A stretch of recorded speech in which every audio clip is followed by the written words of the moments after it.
মুক্তিযুদ্ধ নিয়ে সংসদে একটি বিল পাশ হয়েছে এবং এই বিল পাশের মাধ্যমে অনেক বড় বার্তা এসেছে।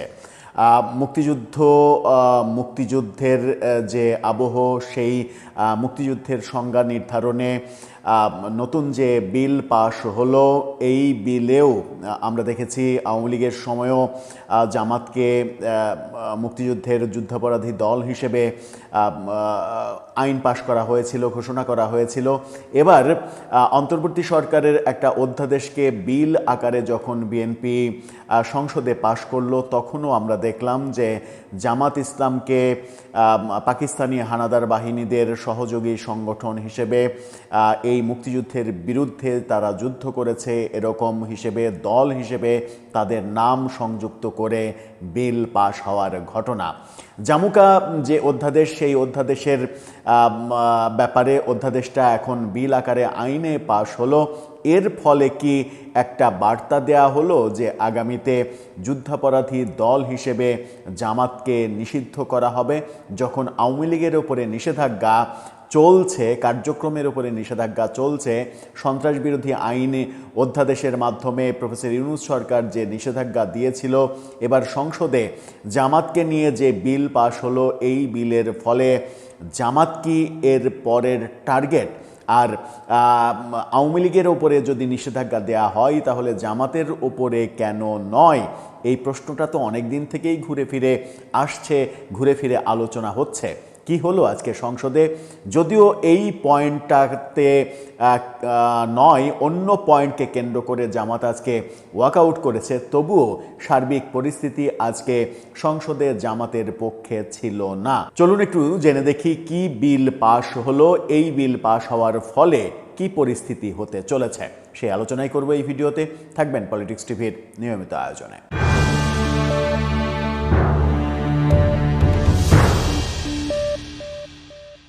দর্শক, বলছিলাম সংসদে নতুন বিল পাশ হয়েছে এবং এই বিল পাশ হওয়ার পরে আমার মনে হয় যে আগামীতে জামাত একটু তটস্থ থাকবে, খুবই ভয়ের মধ্যে থাকবে। কারণ এই বিল পাশ হওয়ার মাধ্যমে জামাতকে ৭১-এর বিরোধী শক্তি, যুদ্ধাপরাধী দল হিসেবে নিষিদ্ধ করা খুবই সহজ হয়ে যাবে এবং সংবিধান অনুযায়ী সহজ হয়ে যাবে।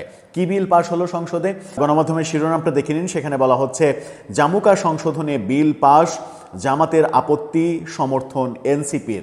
এতক্ষণ যে তথ্যটা আপনাদেরকে দিইনি, সেটা হচ্ছে যে এই বিলে জামাত আপত্তি জানালেও জামাতের যে সহযোগী, যাদেরকে বুকে জড়িয়ে ধরে জামাত নির্বাচনী বৈতরণী পার হওয়ার চেষ্টা করেছিল এবং মনে করেছিল যে তাদের একটা ঢাল হিসেবে এনসিপিকে তারা ব্যবহার করতে পারবে, সেই এনসিপি এরকম বিপদের মুহূর্তে সংসদে তাদের পাশে দাঁড়ায়নি।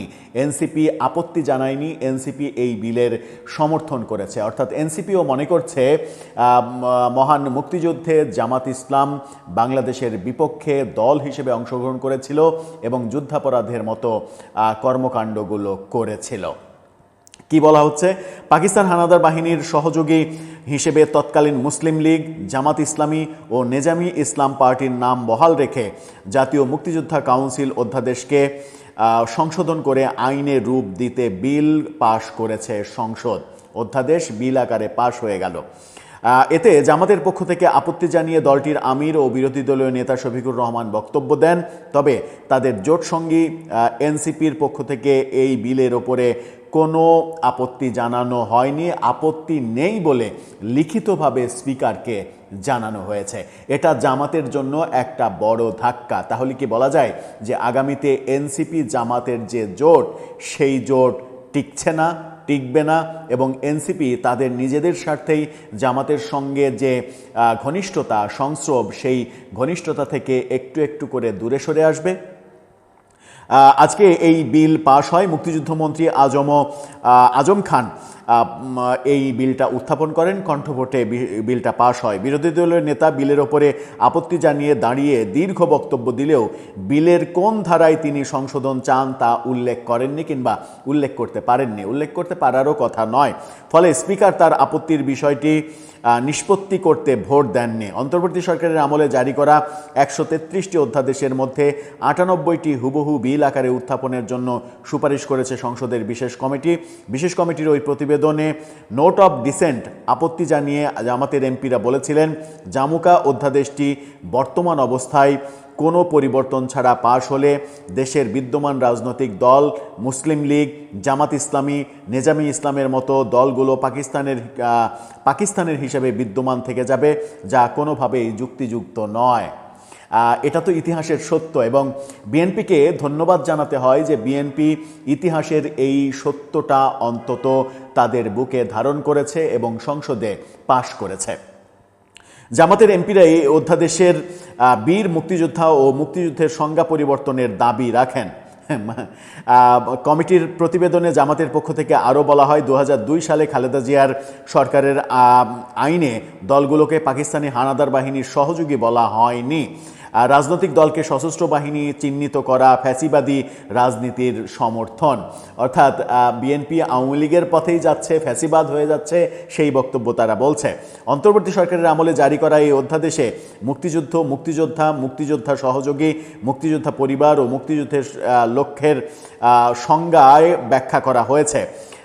জারি করা অধ্যাদেশে মুক্তিযুদ্ধের সংজ্ঞায় বলা হয়, 1971 সালে 26শে মার্চ থেকে 16ই ডিসেম্বর পর্যন্ত দেশের অভ্যন্তরে প্রশিক্ষণ গ্রহণ করেছেন এবং যেসব ব্যক্তি যুদ্ধে অংশগ্রহণের জন্য ভারতের বিভিন্ন প্রশিক্ষণ ক্যাম্পে নাম অন্তর্ভুক্ত করেছেন এবং যারা স্বাধীনতা অর্জনের লক্ষ্যে পাকিস্তানের বিরুদ্ধে যুদ্ধে লিপ্ত হয়ে হানাদার ও দখলদার পাকিস্তানি সশস্ত্র বাহিনী ও তাদের এদেশীয় সহযোগী রাজাকার, আল বদর, আল শামস, মুসলিম লীগ, জামাত ইসলামী, নেজামি ইসলামী ও দালাল ও শান্তি কমিটির বিরুদ্ধে মুক্তিযুদ্ধে সক্রিয়ভাবে অংশগ্রহণ করেছেন এমন বেসামরিক নাগরিকরা ওই সময় যাদের বয়স সরকার নির্ধারিত সর্বনিম্ন বয়সের মধ্যে ছিল মুক্তিযোদ্ধার স্বীকৃতি পাবেন। এর পাশাপাশি সশস্ত্র বাহিনী, মুক্তি বাহিনী, বিএলএফ এবং অন্যান্য স্বীকৃত বাহিনী, পুলিশ বাহিনী, ইস্ট পাকিস্তান রাইফেলস, ইপিআর, নৌ commando, field force, kilo force ও আনসার সদস্যরা বীর মুক্তিযোদ্ধা হিসেবে স্বীকৃতি পাবেন।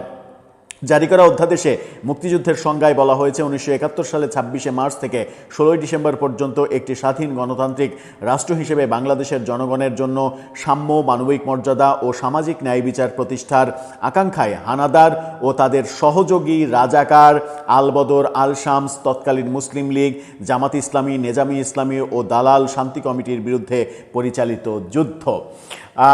এই যে স্পষ্ট করে দেয়া হলো, অর্থাৎ বিগত অন্তর্বর্তীকালীন সরকারের ঘনিষ্ঠ থাকা সত্ত্বেও জামাত এই সংজ্ঞা পরিবর্তন করাতে পারেনি এবং বর্তমান সরকার, বিএনপি সরকার অতি অবশ্যই মুক্তিযুদ্ধের পক্ষের শক্তি হিসেবেই তো তারা দাবি করে। তারা এই যে বিলটা পাশ করলো, এর ফলে আমার মনে হয় যে জামাত একটা বড় বিপদের মধ্যে পড়ে গেল। মুক্তিযুদ্ধের সংজ্ঞায় জামাতকে পাকিস্তানি হানাদার বাহিনীর সহযোগী সংগঠন হিসেবে আখ্যা দেওয়া হয়েছে। যাদের বিরুদ্ধে মুক্তিযোদ্ধারা অংশগ্রহণ করেছে, যুদ্ধ করেছে, ওদের বিরুদ্ধে, জামাতের বিরুদ্ধে, পাকিস্তানি হানাদার এবং জামাত, নেজামি ইসলামী এদের বিরুদ্ধে, মুসলিম লীগ এদের বিরুদ্ধে যারা যুদ্ধ করেছে তারাই মুক্তিযোদ্ধা। তার মানে এটা স্পষ্ট যে 1971 সালে বাংলাদেশের আপামর জনগণ যারা মুক্তিযুদ্ধ করেছিলেন এবং স্বাধীনতার জন্য ঝাঁপিয়ে পড়েছিলেন, তারা পাকিস্তানি হানাদার বাহিনী এবং জামাত ইসলামীর বিরুদ্ধে যুদ্ধ করেছিলেন। এখন এই যে একেবারে বিল আকারে সংশোধনীর মাধ্যমে সংবিধানে যেটা সংযোজিত হতে চলেছে এবং হয়ে গেল, সেই ব্যাপারটার ফলে জামাত কি বাংলাদেশের রাজনীতি করার বৈধতা হারিয়ে ফেলবে? তাহলে ওই একই নামে তাদের রাজনীতি করার কি আর কোনো বৈধতা থাকার কথা? সামনে কি তারা বড় ধরনের বিপদ ফেস করতে চলেছে? এতদিনের গত 1.5 বছরে তারা যেভাবে রাজকীয় কামব্যাক করেছিল, সেই রাজকীয় কামব্যাকের পরে একটা বড় ধাক্কা কি তারা খেতে চলেছে? কি হতে চলেছে?